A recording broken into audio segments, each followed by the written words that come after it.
សួស្តីពុកម៉ែបងប្អូនប្រិយមិត្តជាទីគោរពសូមស្វាគមន៍មកកាន់ Channel សប្បាយឆ្នោតយួនរបស់ Admin ថ្ងៃនេះ Admin មានលេខតម្រុយល្អៗរបស់ឆ្នោតយួនសម្រាប់យកមកចែកជូនពុកម៉ែបងប្អូននៅថ្ងៃទី27 ខែ 12 ឆ្នាំ 2025 នេះដូចនេះ Admin មិនចង់ចាយពេលវេលារបស់ពុកម៉ែបងប្អូនយូរតោះយើងមកតាមដានលេខតម្រុយឆ្នោតរបស់យើងទាំងអស់គ្នាសម្រាប់លេខតម្រុយ2លេខមានលេខ87លេខ44និងចុងក្រោយលេខ27សម្រាប់លេខតម្រុយអូស2លេខមានលេខតម្រុយទី1អូស80និងលេខតម្រុយចុងក្រោយអូស7សម្រាប់លេខតម្រុយ3លេខមាន874គុណនិង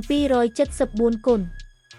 សម្រាប់លេខតម្រុយថ្ងៃនេះ Admin សូមជូនពរឲ្យពុកម៉ែបងប្អូននិងប្រិយមិត្តទាំងឡាយជួបតែសំណាងល្អទាំងអស់គ្នាហេងមានលាភមានជ័យ